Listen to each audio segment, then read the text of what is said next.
நண்பர்கள் அனைவருக்கும் வணக்கம். எல்லாரும் எப்படி இருக்கீங்க? நல்லா இருக்கீங்களா? நல்லா இருப்பீங்க அப்படின்னு நினைக்கிறேன். ஒரு சின்ன தகவல் எப்பயும் போல சொல்லிட்டு அதுக்கப்புறம் நம்ம வீடியோ என்ன அப்படின்னு பார்க்கலாம். நம்ம பெற்ற பிள்ளைகள் உயிரோடு இருக்கும் பொழுது நம்மளுடைய அப்பா அம்மாவை மற்றவர்களிடத்தில் கையேந்த வைப்பது அல்லது அவங்கள ஒரு முதியோர் காப்பகத்தில் விடுவது என்பது அவர்கள் உயிருடன் இருக்கும்போதே நாம் அவங்களுக்கு சொல்லி வைக்கிறதுக்கான சமம். வாழ்க்கை என்பது ஒரு முறை தான். அது எல்லா உறவுகளோடும் சேர்ந்து வாழும் பொழுது கண்டிப்பாக அந்த வாழ்க்கை முழுமையானதாக இருக்கும். ஸோ எல்லாரும் உங்களுடைய உறவுகளோடு சேர்ந்து வாழணும் அப்படின்னு சொல்லிக்கிறேன். இன்றைக்கி நம்ம இந்த வீடியோவில் எதை பற்றி பார்க்க போகிறோன்னா, நிறைய நபர்கள் ஓஎம்மாக ஜாயின் பண்ணிவிட்டு உங்களுக்கு கீழே புதிய நபர்களை இணைப்பதில் நிறைய சிக்கல்களை எதிர்கொள்கிறீங்க.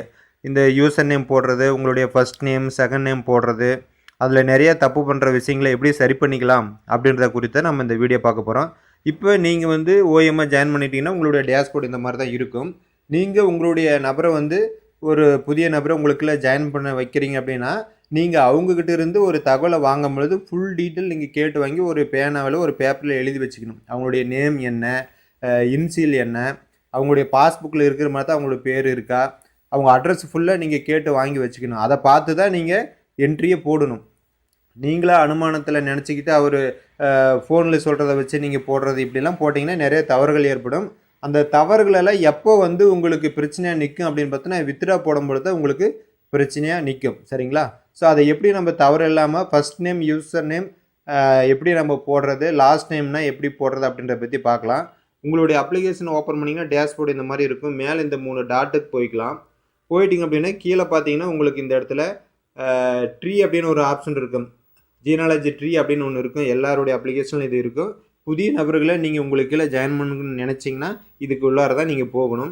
இதுக்குள்ளார போனீங்க அப்படின்னு சொன்னால் நீங்கள் உங்களை யார் ஜாயின் பண்ணி விட்டாங்க அப்படின்ற டீட்டெயில் உங்களுக்கு இந்த இடத்துல காமிக்கும். சரிங்களா? அதுக்கப்புறம் பார்த்தீங்கன்னா கீழே ஆட் யூசர் அப்படின்ற ஒரு காலம் இருக்கும். இதை நீங்கள் டச் பண்ணிங்க அப்படின்னு சொன்னால் உங்களுக்கு மேலே இதுதான் நீங்கள் புதிய நபர்களை உங்களுக்கு கீழே இணைப்பதற்கு உண்டான ஒரு அப்ளிகேஷன் மாதிரின்னு கூட வச்சுக்கலாம். ஒரு ஃபார்ம் அப்படின்னு வச்சுக்கலாம். இந்த ஃபார்ம் நீங்கள் கரெக்டாக ஃபில் பண்ணணும். சரிங்களா? ஸோ இதில் ஃபர்ஸ்ட் நேம் அப்படின்ற இடத்துல நீங்கள் யாரை புதுசாக ஜாயின் பண்ண வைக்க நினைக்கிறீங்களோ அவங்களுடைய நேமு மட்டும்தான் போடணும். அது பேங்க் பாஸ்புக்கில் இருக்கிற மாதிரி இருக்கணும். அதை நீங்கள் கன்ஃபார்ம் பண்ணிக்கணும். ஏன் இது பேங்க் பாஸ்புக்கில் இருக்கிற மாதிரி இருக்கணும் அப்படின்னா, நீங்கள் வித்ட்ரா போடும் பொழுது உங்களுடைய பேங்க் அக்கௌண்ட்டை நிறுவனம் வெரிஃபை பண்ணும்போது இதில் வேறு பேர் அதில் வேறு பேர் இருந்துச்சு அப்படின்னு சொன்னால் மிஸ்மேட்ச் அக்கௌண்ட்டுன்னு உங்களுக்கு பணம் வராது.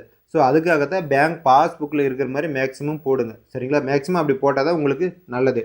அதே மாதிரி கீழே லாஸ்ட் நேம் அப்படின்ற இடத்துல அவங்களுடைய இன்சியல் தான் போடணும். நிறைய நபர்கள் பார்த்தீங்கன்னா ஃபர்ஸ்ட் நேம் யார் ஜாயின் பண்ணுறாங்களோ அவங்களுடைய நேமை போடுறாங்க. லாஸ்ட் நேம் அப்படின்ற இடத்துல அவங்க அப்பா அம்மா போடுறாங்க. மறுபடியும் எகைன் அவங்க பேரை கூட திருப்பி போடுறாங்க. இந்த மாதிரி நிறைய குழப்பங்கள் இருக்குது. அதனால் நீங்கள் குழப்பமே வேண்டாம். ஃபர்ஸ்ட் நேம்னா அவருடைய நேமு, லாஸ்ட் நேம்னா அவருடைய இன்சியல். இதை மட்டும் தான் நீங்கள் ஞாபகத்தில் வச்சுக்கணும். அதுக்கப்புறம் பார்த்தீங்கன்னா கீழே இது யாருக்கு கீழே ஜாயின் பண்ண வைக்கிறீங்க அப்படின்றத இந்த இடத்துல உங்களுக்கு காமிக்கும். சரிங்களா? அடுத்தது டேட் ஆஃப் பர்த்ன்ற இடத்துல இந்த இடத்துல நீங்கள் சூஸ் பண்ணிங்கன்னா உங்களுக்கு இந்த மாதிரி வரும். இதில் அவங்களுடைய டேட் ஆஃப் பர்த் என்ன அப்படின்றத அவங்களுடைய பேன் கார்டு ஆதார் கார்டை வச்சு நீங்கள் கரெக்டாக வெரிஃபை பண்ணி போடணும். கீழே மொபைல் நம்பர், கீழே வாட்ஸ்அப் நம்பர். அவங்களுக்கு 2 மொபைல் நம்பர் இருந்தால் 2 போடுங்க. இல்லை ஒரே மொபைல் நம்பர் தானே நீங்கள் ஒன்றே போட்டுக்கலாம். கீழே செலக்ட் பண்ணும்போது நம்மளதில் இந்தியா அப்படின்றத நம்ம செலக்ட் பண்ணிக்கணும். சப்போஸ் அதர் கண்ட்ரியில் இருக்காங்க அப்படின்னா இந்த என்ஆர்ஐ அப்படின்றத நீங்கள் சூஸ் பண்ணிக்கலாம். இந்தியாவை சூஸ் பண்ணிவிட்டு அவங்க எந்த ஸ்டேட்டு அப்படின்றத நம்ம செலக்ட் பண்ணிக்கலாம். கீழே வந்தீங்கன்னா எந்த ஸ்டேட் அப்படின்றது உங்களுக்கு காமிக்கும். அதுக்கப்புறம் பார்த்தீங்கன்னா கீழே போஸ்டல் கோடு, அவங்களுடைய அஞ்சலக குறியீடு என்ன அவங்க இருக்கிற அட்ரஸுக்கு. கீழே பார்த்தீங்கன்னா லாங்குவேஜ் என்ன லாங்குவேஜ் அப்படின்றத சூஸ் பண்ணிக்கோங்க. கீழே யூசர் நேம் அப்படின்றதுல அதே மாதிரி பார்த்தீங்கன்னா நிறைய நபர்கள் பார்த்தீங்கன்னா உங்களுடைய ஃபோன் நம்பரை போடுறீங்க.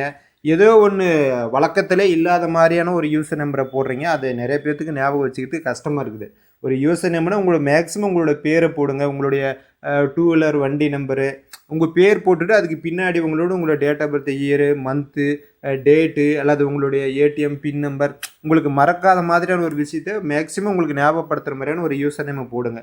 சில பேர்த்துக்கு யூசர் நேம் போடும்போது ஆல்ரெடி எக்ஸிட் அப்படின்னு வந்துச்சுன்னா அந்த பேரில் யூசர் நேம் ஆல்ரெடி இருக்கும். அப்படி இருந்துச்சுன்னா உங்களுக்கு க்ரியேட் ஆகாது.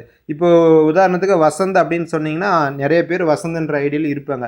அப்போ நீங்கள் என்ன பண்ணணுன்னா வசந்த் அப்படின்னு போட்டு அதுக்கு பின்னாடியும் அவரோட date of birth, year, month அந்த மாதிரி ஏதாவது ஒரு ஸ்பெஷல் கேரக்டர் போட்டால் மட்டும்தான் அது யூசர் நேம் எடுத்துக்கும். மேலே சக்ஸஸ்ஃபுல்லுன்னு வரும். அது மாதிரி யூசர் நேம் போடும்போது தெளிவாக போடுங்க. அதுக்கப்புறம் கீழே பாஸ்வேர்டு அப்படின்றது அதே மாதிரி தான். நீங்கள் இன்னொருத்தருக்கு க்ரியேட் பண்ணி கொடுக்குறீங்கன்னா அவர் மறக்காத மாதிரியான ஒரு பாஸ்வேர்டை க்ரியேட் பண்ணி கொடுங்க. வேணும்னா அவர் ஃபியூச்சரில் அவர் பாஸ்வேர்டை அவர் மாற்றிக்கலாம். ஒன்றும் பிரச்சனை கிடையாது. அதே மாதிரி கீழே கன்ஃபார்ம் பாஸ்வேர்டு கொடுத்துட்டு கீழே இந்த கேப்சா இருக்குது பார்த்தீங்களா, இந்த கேப்சாவை சரியாக என்ட்ரு பண்ணுங்கள். சரியாக என்ட்ரு பண்ணிவிட்டு அதுக்கப்புறம் நீங்கள் சப்மிட் கீழே அந்த கிரியேட் அக்கௌண்ட் கொடுக்கறதுக்கு முன்னாடி ஒரு ஸ்கிரீன்ஷாட் எடுத்து வச்சுக்கணும். இதெல்லாம் விசிபிளாக இருக்கிற மாதிரி. ஏன்னா நீங்கள் யூசர் நேம் கேபிட்டல் கொடுத்தீங்களா, ஸ்மால் கொடுத்தீங்களா என்ன அப்படின்றத நீங்கள் கிரியேட் அக்கௌண்ட் கொடுத்தீங்கன்னா மறைஞ்சிரும். அதுக்கப்புறம் எனக்கு பாஸ்வேர்டு மறந்துடுச்சு, நான் கரெக்டாக தான் போட்டேன், யூசர் நேம் தெரியல அப்படின்ற கொஸ்டின் நிறைய ரைஸ் ஆகிட்டு இருக்குது. அதனால் சப்மிட் கொடுக்கறதுக்கு முன்னாடி மேலே இருந்து அவருடைய ஃபர்ஸ்ட் நேமு, இனிஷியல் கரெக்டாக, date of birth, mobile number, city, pincode, language, user name, password எல்லாம் கரெக்டாக இருக்குது அப்படின்னு பார்த்துட்டு ஒரு ஸ்க்ரீன்ஷாட் எடுத்துகிட்டு அதுக்கப்புறம் நீங்கள் சப்மிட் கொடுத்தீங்கன்னா ஓகே, இந்த வேலை செஞ்சீங்கன்னா okay.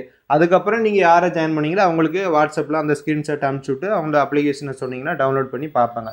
So first name last time அப்படின்றதுல உங்களுக்கு எந்த ஒரு குழப்பமும் வேண்டாம். இதில் ஏதாச்சும் தவறு பண்ணிங்க அப்படின்னு சொன்னால் உங்களுக்கு அக்கௌண்ட்டில் வித்ட்ரா போடும்போது நிறைய பிரச்சனை இருக்கும். சப்போஸ் ஒரு 10-15 நாளைக்கு மேலே போயிடுச்சு, சப்போஸ் 3 நாளைக்கு மேலே போயிட்டாவே நீங்கள் 300 பே பண்ணால் தான் இதில் ஏதாச்சும் சேஞ்சஸ் இருந்தால் மாற்ற முடியும். ஸோ அந்த மாதிரியான வேலைக்கெல்லாம் நம்ம போகவே கூடாது. ஃபஸ்ட்டு டைம் செய்யும்போது சரியாக செஞ்சிட்டிங்கன்னா உங்களுக்கு எந்த பிரச்சனையும் இருக்காது.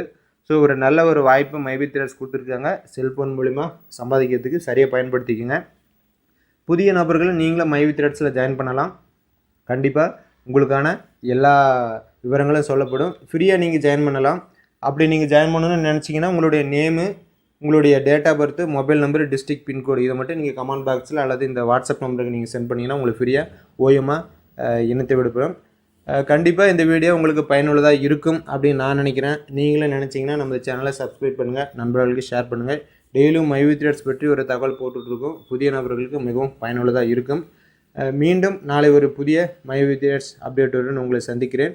நன்றி, வணக்கம்.